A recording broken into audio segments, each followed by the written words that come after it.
there and welcome back, where Nemophila have just dropped the song Style, and you're probably not going to be surprised when I say, I really like this. Were you surprised? No. Anyway, I really did like this song. This song does some interesting things, and I'm probably going to give it some compliments and some comments that you might not expect from me here, but let's just dive in and first of all address what it is. At its heart, Style is very much, whether you like it or not, a call back to nu metal. But before you start thinking of things like Fred Durst, appalling lyrics, bad caps, and terrible fashion sense, this is actually like they're doing all the nu metal things right. They're taking all the things that were good about it, the sort of the hip-hop influence, having a good beat, having a catchy riff, having some good rap in there. Yes, I did say good rap in the Nemophila song. And they're just sort of putting it together in a way that, you know what, it feels like a quality item. I really liked the fact that they did something like that and it came off as not cheesy. Part of what benefited that was the fact that they went for a video that also had a bit of a retro-esque feel. It was slightly kind of taking the mick. I liked that. It wasn't taking itself too seriously. Again, this is something that I think these kind of bands is good for them to do, because I've always felt that bands feel much heavier and harder when they're not trying to always look dark and heavy all the time. Nemophila as a general have been pretty good with their image, but I felt they did a good job here, especially when you're going into nu metal territory, not to come off too cheesy, but it come off very self-aware. Now, talking about the song, let's break down the individual components. First of all, as I say, I liked the fact they had the riff. The riff was very nu metal. A lot of those sort of Wes Borland style, bent notes, you know, where you're sort of holding and curving the notes. There was a lot of that going on there.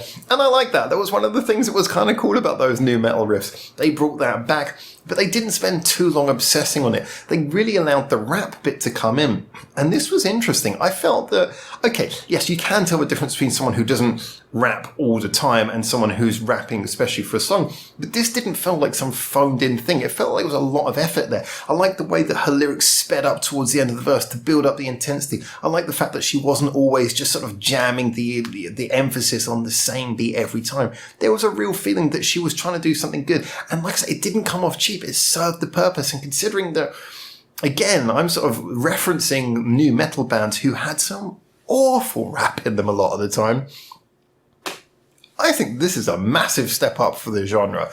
When we come into the chorus, okay, it was kind of a chanted chorus. There's not much of a melody to it. It was all pretty much monotone, but it worked. It was catchy. Not sort of a chorus for the ages, but it was catchy enough to stick with you. And off the back of what was a really good guitar line happening underneath, like I say, really like that guitar riff that's going on there.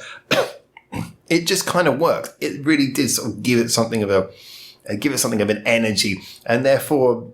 And that was the case with a lot of those sort of, sorry, I know I'm kind of belaboring this reference, but with a lot of those nu metal choruses as well. Because a lot of the time they weren't very melodically interesting. It was more about adding something of a chant along and having that guitar line underneath really keeping everyone moving.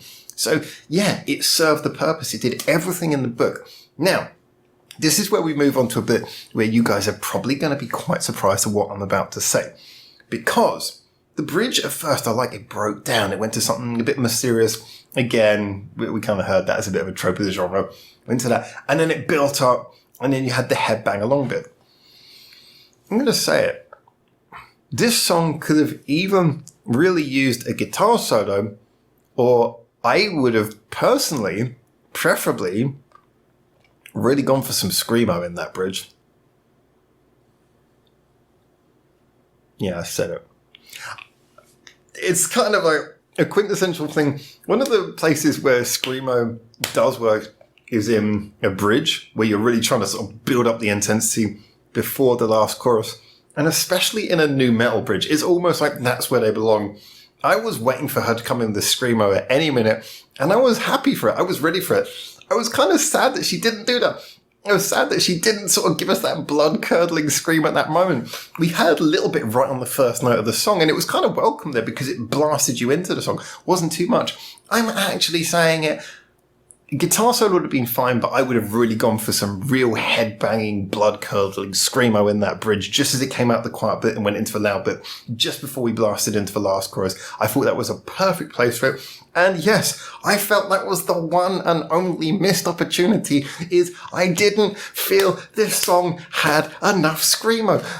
There's probably people at home who've been following this channel for a while who are fainting right now. There's people who are Nemophila fans who've seen my previous reviews of Nemophila who are getting angry at me right now, but I'm saying it. All right, there it is.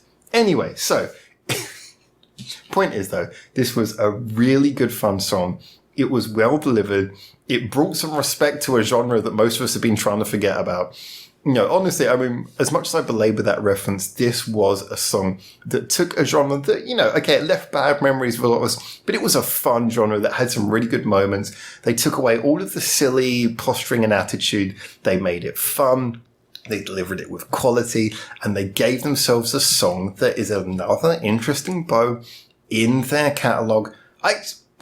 Credit to you, Nemophila. I'm 100% on board with this. I really like Dadamano. I really like this. It's starting to impress me. And extra credit for the first couple of bars of that intro where you just kind of sold us a little bit of a dummy with this sort of traditional Japanese percussion there. Brilliant song. I really liked it. I'm going to be listening to it again, and I'm going to be missing the screamo all the way through that bridge. So tell me what you guys thought in the comments, and until I hopefully see you very soon in Japan for the next one of these. For now, ciao, ciao.